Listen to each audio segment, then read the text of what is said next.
माझं नाव दिशा. मी लहानपणापासून ऐकत आहे की पैसा असला की असं होतं, पैसा असला की तसं होतं, पैसा असला ना की सगळं काही विकत घेता येतं. पैसा असेल तर माणूस उठतो बसतं बस. पण मला पैशांबद्दल ॲक्च्युली तसं वाटत नाही. पैसा का आपण मेल्यावर वर घेऊन जातो का? नाही, जे काय ते सगळं इथेच राहतं. मी मिडल क्लास फॅमिलीमध्ये वाढले. एक एक ना नवीन नवीन कॅरेक्टर्स आहेत माझ्या घरात.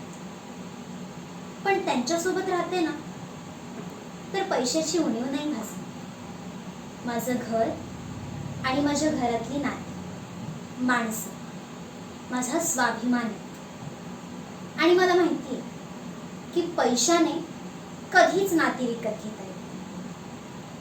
त्यामुळे पैसा माझ्यासाठी, पण नाती बेस्ट.